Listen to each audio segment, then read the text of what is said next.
Bienvenue dans la pause fitness, le podcast sur la musculation, la nutrition et le style de vie. Je vous propose un nouvel épisode tous les mardis à 8h tapante. Vous pouvez le retrouver sur toutes les bonnes plateformes de podcast. À ce propos, vous pouvez également me laisser une évaluation, c'est ce qui m'aide le plus, directement sur la plateforme de podcast de votre choix. Vous avez également tous les jeudis à 18h sur ma chaîne YouTube Fitness Miss, une vidéo où je réponds à vos questions, ce qui peut vous permettre de mettre un visage sur la voix. Pour ceux qui sont passionnés comme moi, qui aiment bien aller plus loin que les petites recommandations qu'on voit à droite à gauche, je sors tous les dimanches à 10h du matin sur mon site www.fitnessmiss.fr un cours vidéo ou une enquête sur un sujet qui me passionne, que ce soit les hormones, que ce soit l'entraînement, la diététique, le sommeil, peu importe, ce sont toujours des sujets poussés avec un document plus une vidéo pour justement avancer petit à petit chaque semaine. Donc ça, c'est tous les dimanches à 10h sur mon site www.fitnessmiss.fr. Pour ceux qui veulent avoir des programmes ou de la documentation numérique, que ça soit un programme masse, un programme sèche, un programme énergie, j'ai plein de rubriques sur mon site, donc vous pouvez voir le lien directement dans le podcast à la rubrique boutique. Donc c'est tous mes programmes et vous avez justement accès à tout ce que je propose au format numérique. Assez parlé, place au podcast.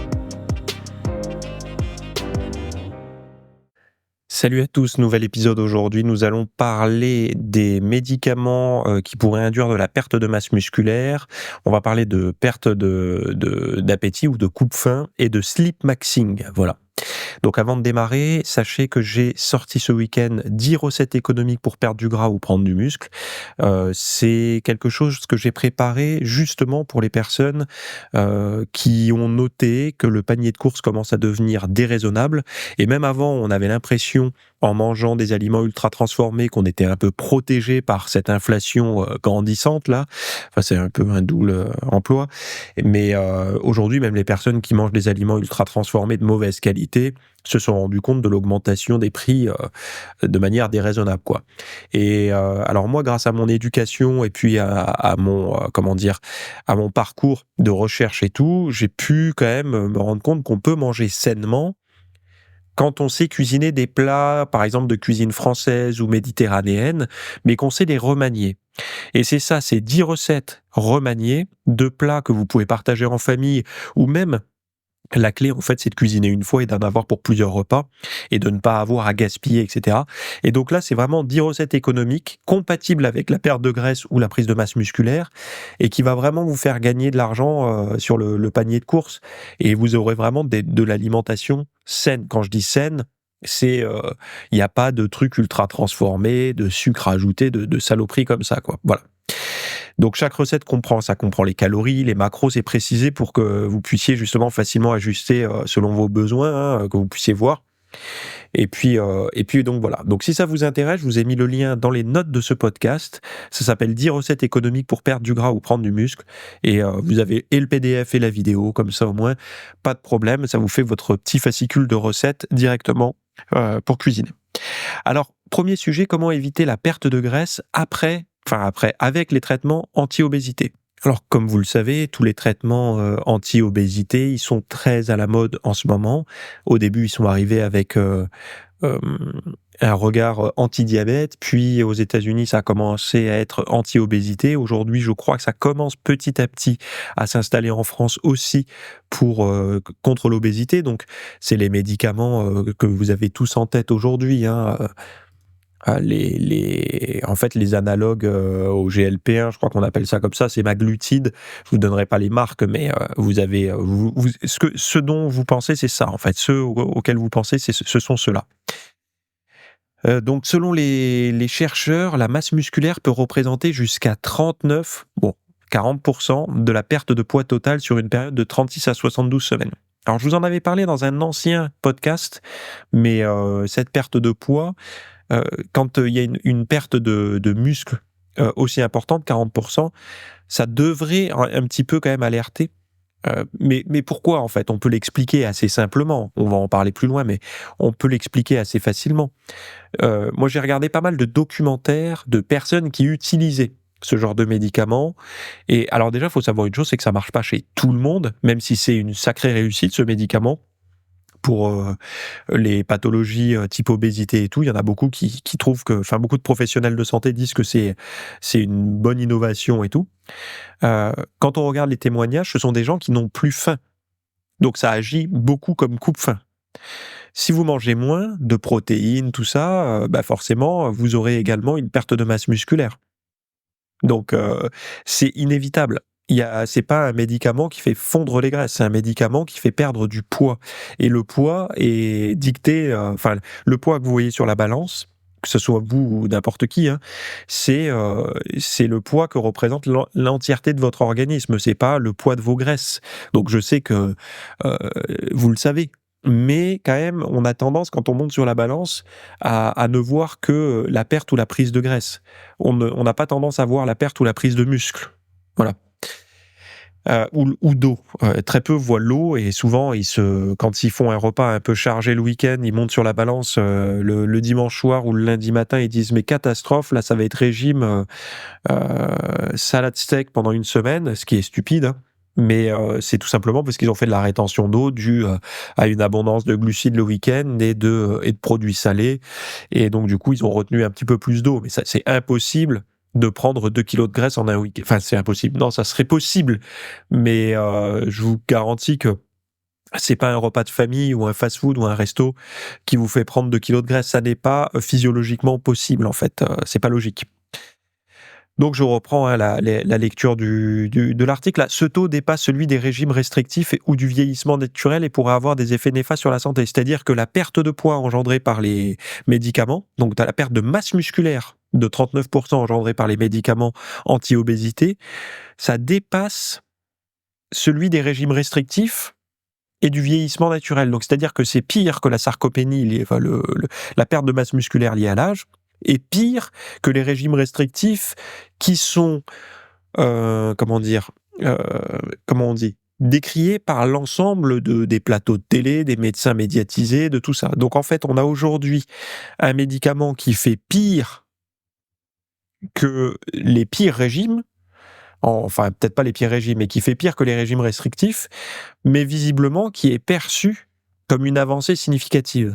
Et c'est là où j'ai des petits problèmes, et beaucoup d'experts en parlaient, disaient: «Ah, vous savez, les trucs restrictifs et tout, c'est mal, c'est pas bien de vouloir se restreindre et tout», jusqu'au jour où certains trouveront un médicament pour dire que c'est bien. Et ben bizarrement, aujourd'hui, il y en a un, et le régime restrictif, on fait quelque chose de pire pour la masse musculaire. On sait aujourd'hui que l'importance du maintien de la masse musculaire, c'est en lien avec la santé long terme, l'immunité et tout un tas de choses, et l'autonomie.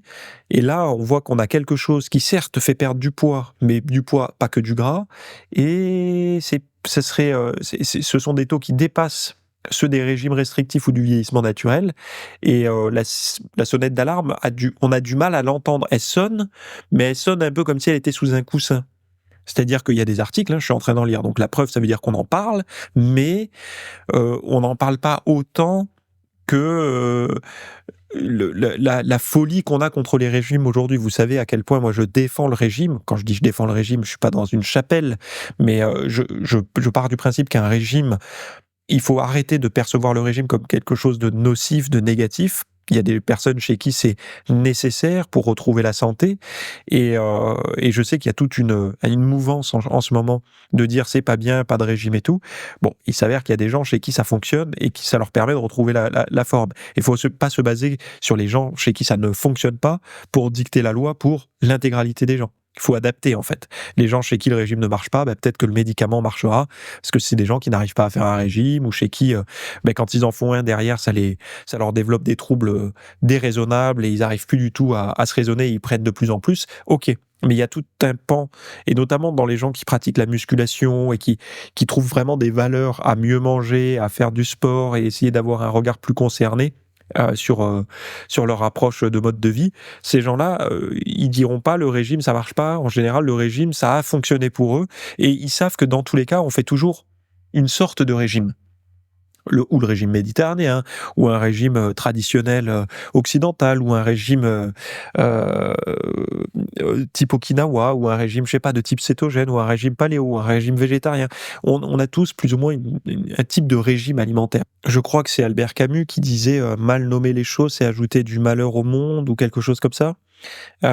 C'est vrai que de mal nommer, ça ajoute beaucoup de parce que du coup, le mot régime est devenu péjoratif, alors qu'il est il y a aucune raison que ce soit péjoratif. Bref.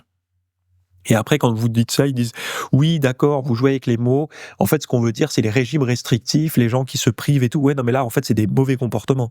Ce sont des, comment dire? Des dérives, de la mauvaise éducation nutritionnelle ou des mauvais conseils appliqués, quoi. Les gens qui se mettent vraiment à la rue pendant 15 jours pour essayer de perdre du poids, ça, c'est pas le mot régime qu'il faut attaquer, c'est la pratique en elle-même, elle est bête, en fait. C'est tout. Donc la perte musculaire impacte non seulement la force physique, mais aussi le métabolisme et le système immunitaire. Une baisse de masse musculaire est associée à des risques accrus d'infection, de mauvaise régulation de la glycémie et à des complications de santé comme l'obésité sarcopénique, un état précurseur de maladies cardiovasculaires. Alors vous allez vous dire, mais pourquoi ça régule la glycémie? Tout simplement parce que quand vous faites de la musculation, que vous faites du cardio, enfin voilà, vous rendez vos muscles plus demandeurs, plus sensibles au sucre circulant. Quand je dis plus sensible au sucre circulant, c'est pas réellement ça. En fait, c'est plus sensible aux messagers, c'est-à-dire à l'insuline, en gros. Quand l'insuline va être sécrétée, va se balader, les muscles entraînés ou les muscles d'un sportif vont être plus à l'écoute, un petit peu comme si on lui avait enlevé les bouchons d'oreille, il entend mieux, quoi. Et il va pouvoir plus facilement ouvrir la porte et faire rentrer les molécules. Alors, je parle de glucose, mais pour le sucre circulant. Mais ça peut être aussi les acides aminés qui circulent pour rentrer dans le tissu musculaire. Bref, donc alors que l'inverse, ça veut dire quoi? Et ça veut dire une résistance à l'insuline, ça veut dire qu'on devient sourd aux appels de l'insuline. Et donc, le taux de sucre monte, le pancréas fabrique de plus en plus d'insuline et on sait où ça mène. Ça mène à à une glycémie de plus en plus haute, même à jeun. Et puis on passe dans une phase de prédiabète, puis après de diabète. Puis enfin bon, après là, je sors très largement de mon domaine de compétences, mais en gros, on sait que ça commence à sentir le sapin, quoi. Donc les auteurs recommandent une approche intégrée pour éviter ces effets secondaires, combiner les médicaments avec des exercices et une nutrition adéquate pour préserver la masse musculaire. En particulier, l'apport en protéines et un programme sportif adapté sont essentiels pour réduire ces risques. Mais alors moi je suis tout à fait d'accord avec ça. Je pense que le médicament, c'est comme ça qu'il devrait être utilisé.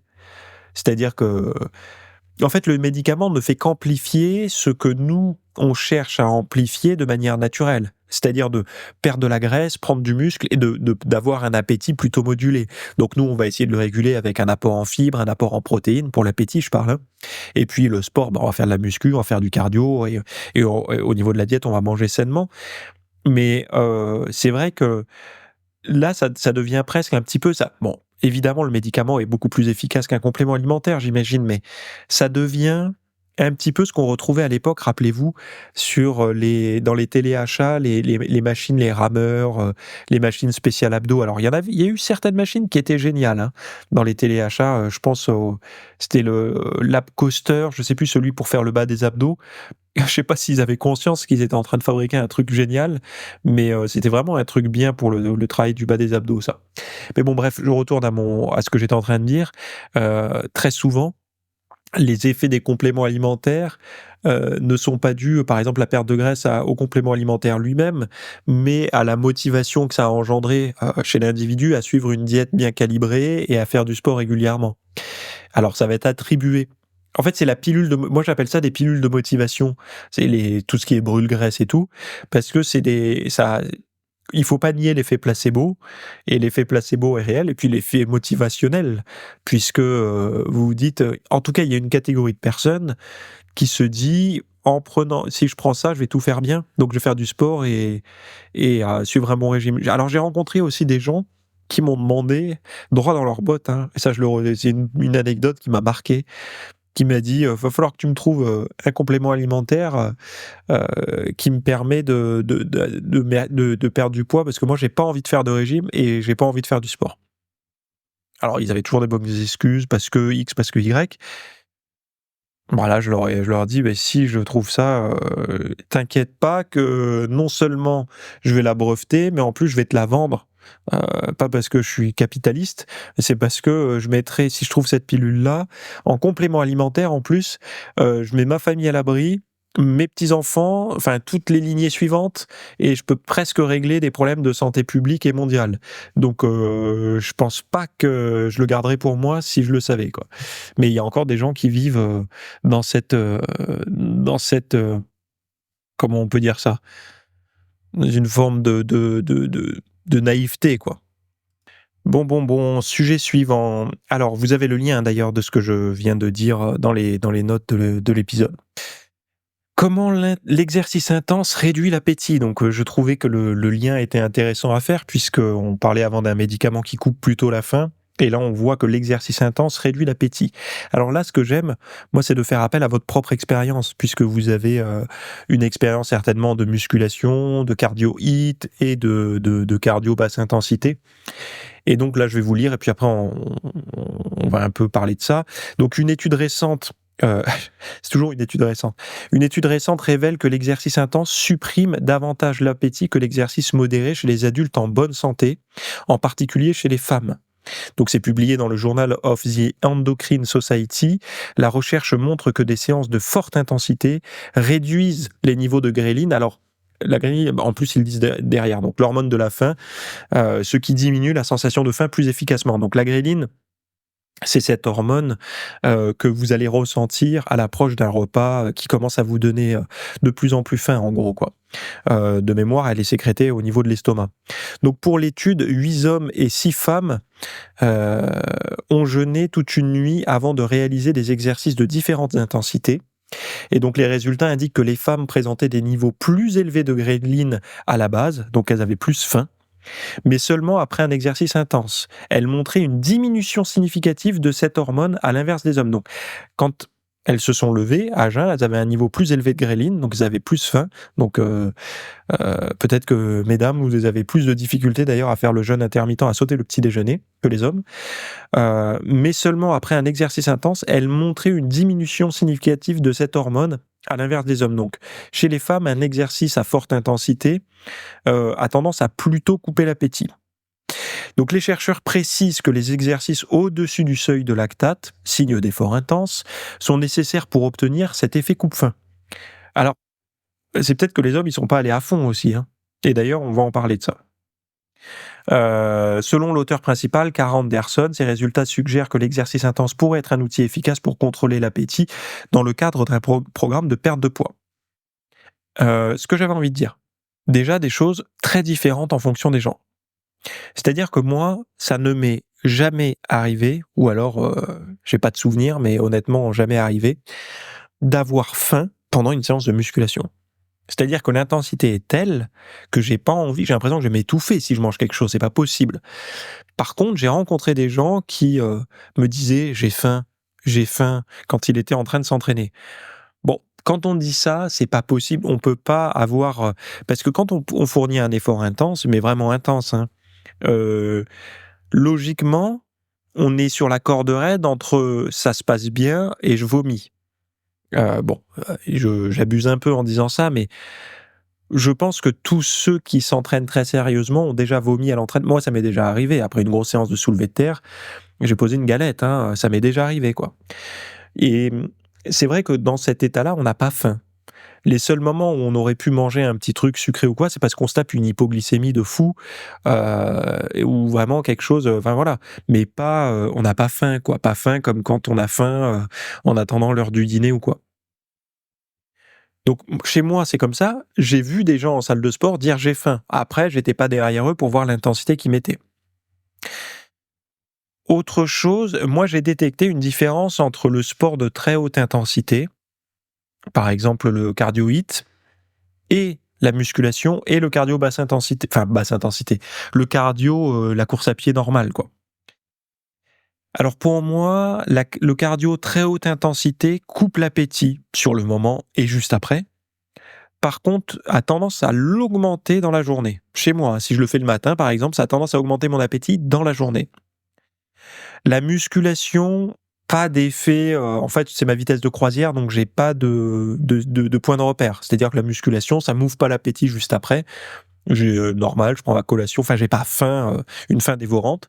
Après 1 heure, 2 heures, j'ai faim, mais comme n'importe qui et voilà. Par contre, le cardio basse intensité, chez moi, ça m'ouvre l'appétit. Je vais courir, je reviens, j'ai faim, mais faim. Je peux manger immédiatement. Quand je dis basse intensité, entendez, du cardio ou le rythme cardiaque, enfin vous êtes pas sur du 8 quoi, vous êtes sur le footing, 5-10 kilomètres quoi, voilà. Et bien là, je vais avoir faim quoi. Et je suis sûr que peut-être que vous, c'est peut-être d'autres choses. Mais moi, en tout cas, c'est mes repères. Si j'ai du mal à contrôler mon appétit, je vais pas faire du cardio. Enfin, en tout cas, je vais pas faire de la course à pied parce que, je sais que je vais avoir encore plus de mal à réguler mon appétit. Si, enfin voilà, si à l'inverse, je vais plutôt faire des sports, de haute intensité et tout. Mais bon, heu, après, il faut comprendre pourquoi l'appétit est là. Est-ce que c'est une vraie faim physiologique ou est-ce que c'est une faim, émotionnelle? Et moi, là, pour le coup, c'était une faim physiologique puisque moi, au niveau émotionnel et la bouffe, j'ai pas de problème en tout cas, enfin comme tout le monde. C'est-à-dire que, quand, je suis très en colère, s'il y a un morceau de chocolat qui traîne, pourquoi pas? Mais je vais pas tomber dans la tablette, le paquet de bonbons, de choses comme ça, pour des raisons émotionnelles.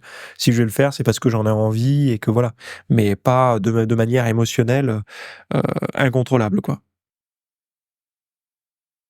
Donc voilà, je trouvais ça intéressant d'en parler, et puis, en fait, je trouve que ça fait bien le lien avec le sujet précédent par rapport à justement les problématiques de traitement anti-obésité. Enfin problématiques, oui, c'est des problématiques puisque c'est la perte de masse musculaire, induite par les médicaments et tout et là on voit que à la réduction de l'appétit, que le sport peut jouer sur la réduction de l'appétit. On voit également qu'il y a un niveau de gréline chez les hommes et les femmes à jeun le matin qui n'est pas le même, donc il y a comme une espèce d'inégalité d'appétit.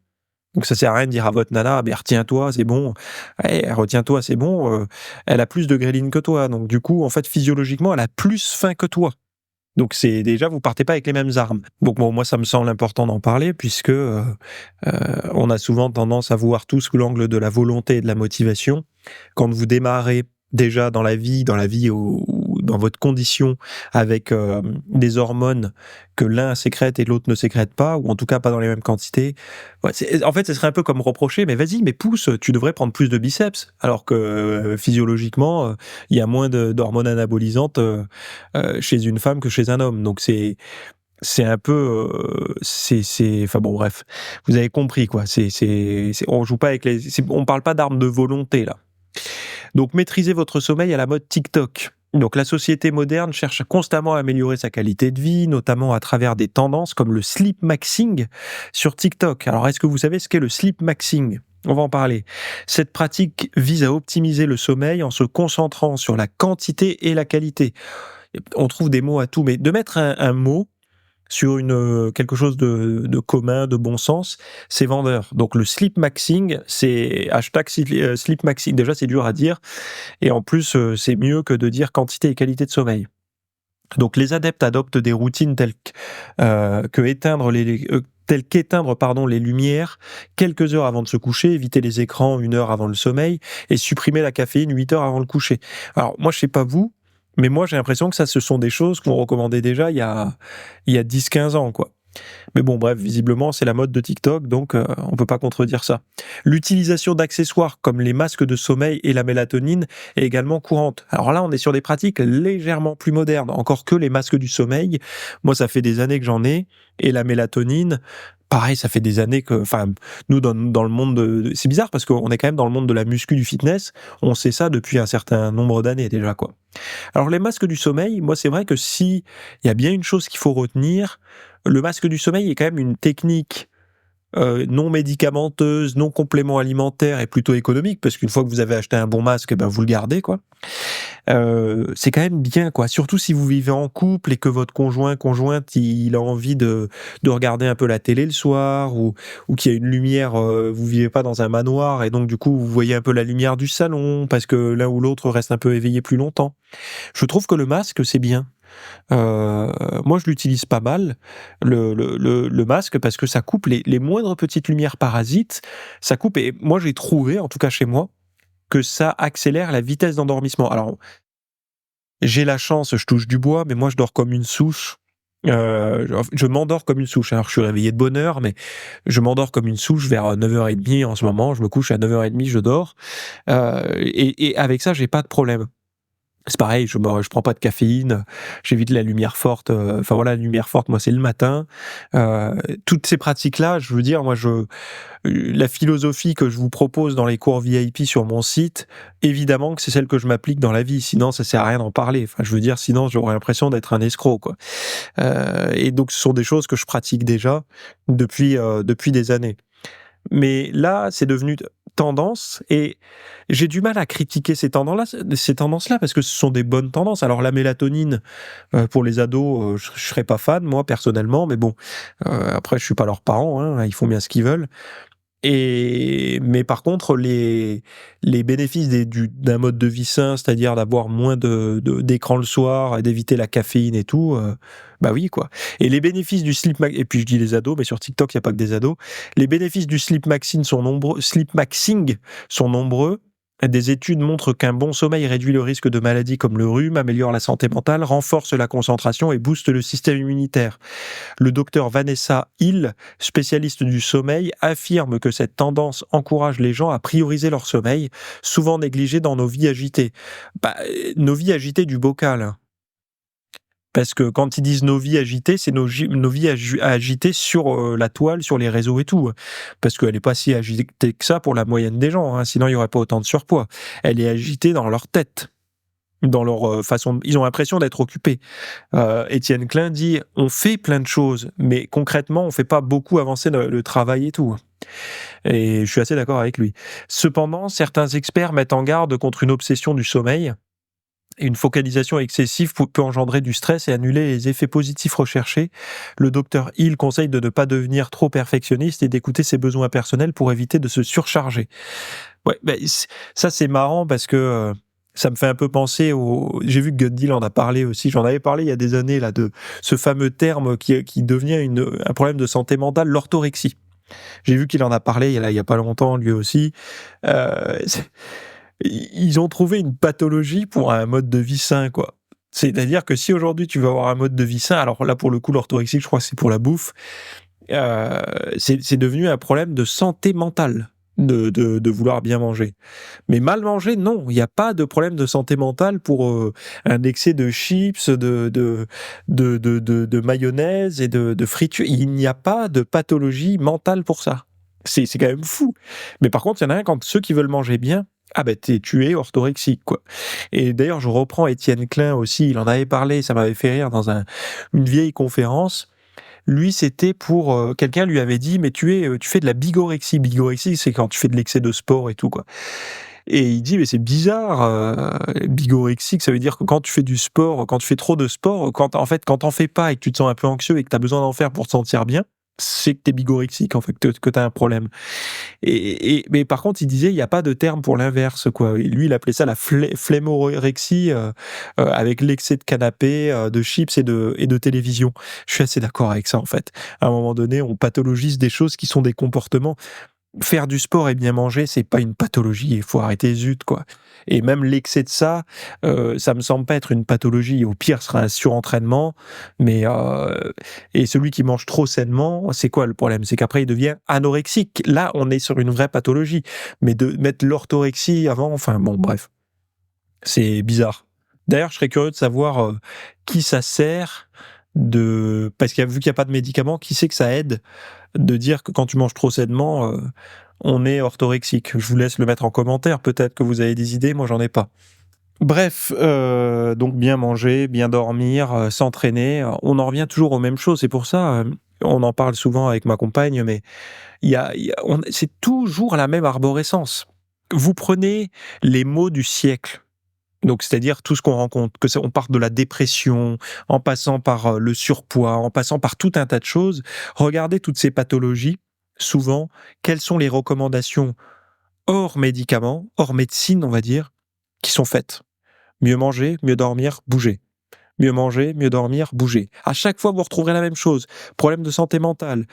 Et je vois même maintenant pour des problèmes de santé qui étaient chez qui avant on déconseillait de faire du sport, maintenant on dit ah si quand même en fait il faut en faire un peu. Avec certaines précautions, sous certaines formes et tout, mais il faut quand même en faire un peu. Et on se rend compte que, et je vois même des protocoles de traitement de cancer en parallèle de la médecine, des traitements, les chimios, les machins et tout. Il y a des protocoles de sportifs dans des centres en parallèle du traitement médicamenteux. Donc on voit qu'il y a vraiment chez des personnes pourtant qui sont affaiblies, fatiguées, ils ont montré qu'il y avait quand même des effets. Alors je sais pas si c'est pour tous les types de cancers, j'en sais rien, hein, mais en tout cas, on voit que les choses changent et que le mode de vie, il devient, enfin, à un moment donné, ça tiendra pas longtemps de vouloir stigmatiser ceux qui font bien, quoi.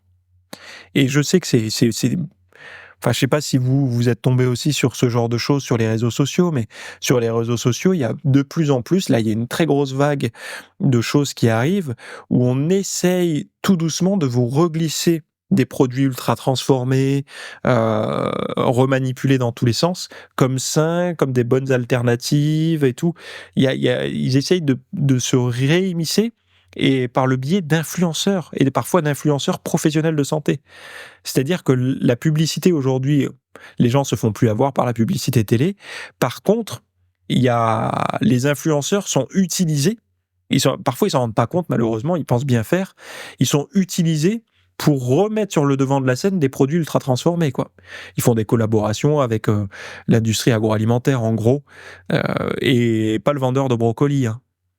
C'est le vendeur de produits ultra transformés. Et pourtant, sous couvert d'alimentation saine et tout. Et ça, il me semble, déjà, c'est un conflit d'intérêts et qu'il faut dire, et puisque ils le font pas gratuitement. Et surtout, pour moi, on recule un petit peu. Et ils se font utiliser. Ils en ont peut-être pas l'impression, mais ils se font utiliser, quoi. Comme se faisaient utiliser parfois certaines personnes haut placées pour ralentir certaines lois et tout. Ça, c'est très bien documenté. Il y a eu des tonnes de documentaires là-dessus et des documentaires pas du tout underground, hein, des documentaires sur les chaînes publiques et tout. Donc, on l'a vu qu'au niveau alimentaire, au niveau surpoids, obésité, il y a eu des lois qui ont eu du mal à se voter et tout à cause de conflits à l'intérieur comment on appelle ça, des groupes ou des politiques ou j'en sais rien, quoi. Enfin bon, bref, ça a été assez largement documenté, mais la nutrition, ça dérange pas grand monde en fait, puisque chacun en a. C'est comme allez, je vais être poli, c'est comme les arrière-trains, tout le monde en a un avis sur le sujet de la diététique, et donc chacun, en fait, la nutrition fonctionne beaucoup plus à la séduction de l'individu. Donc, qui parle? Est-ce qu'il est séduisant dans sa façon de me présenter la chose? Est-ce qu'il arrive à me convaincre?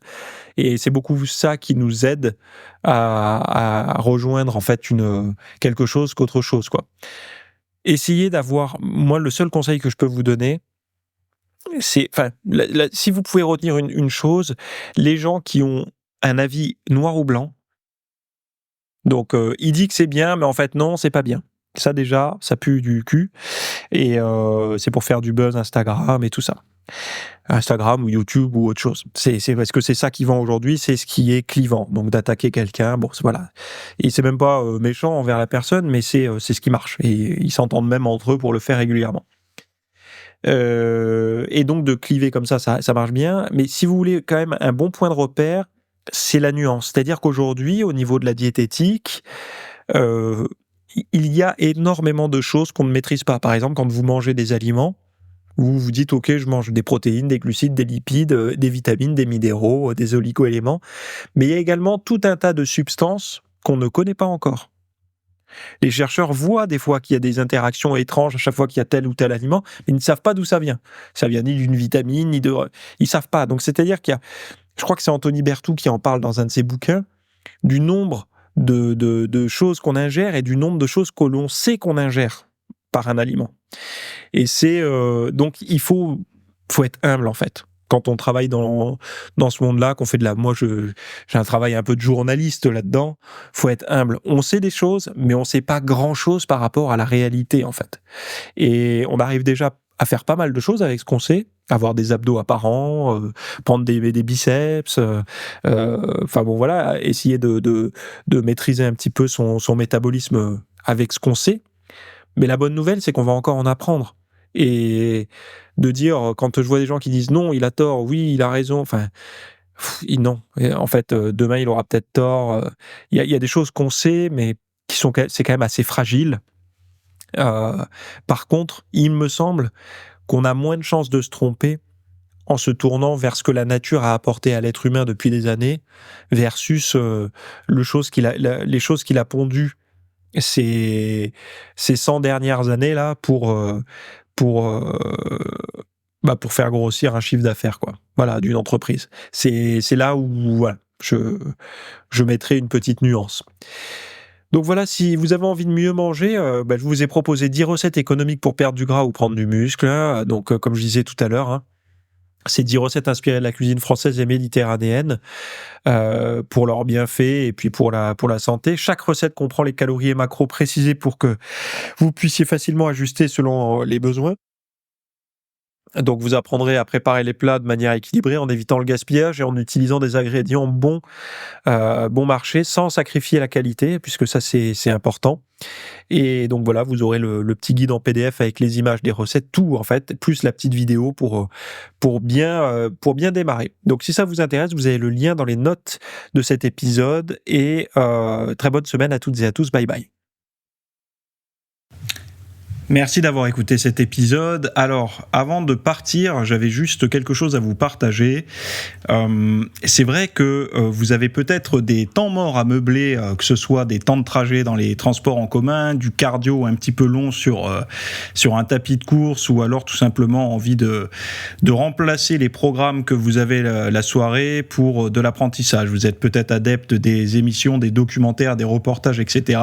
Sauf que dans le monde de la musculation, de la nutrition, du développement, d'un mode de vie sain, etc. C'est un peu maigre en contenu dans les médias grand public. Et donc, ce que je vous propose, moi, personnellement, c'est d'aller faire un tour dans la bibliothèque alors, c'est un Netflix version fitness privée qui vous coûtera moins cher qu'un lavage auto au rouleau par mois. Et là, vous avez vraiment tous les sujets. Alors, c'est plein de cours que je propose. Il y en a déjà plus de 300. Ce sont sur le sommeil, sur les hormones, sur la nutrition. Donc ça peut être pourquoi on a faim, pourquoi on n'arrive pas à tenir un régime, comment faire, quelles sont les solutions, mais aussi d'anatomie pour l'entraînement, des programmes d'entraînement. Donc tout ce qui est lié à la perte de graisse, si vous avez du gras sur le bas du ventre depuis des années, ou alors si vous avez du mal à prendre de la masse musculaire, tous ces sujets du plus connu, entre guillemets, du plus recherché au plus pointu, tous ces sujets sont largement abordés dans cet espace VIP. Donc, pour rappel, pour y accéder, vous avez un lien en description. Si vous ne le trouvez pas, vous allez sur www.fitnessmiss.fr et vous faites devenir membre. Voilà, vous trouverez sur le site. Et vous accédez à ce contenu caché que vous pourrez écouter partout. Voilà, je vous laisse ici. Très bonne fin de journée à tous.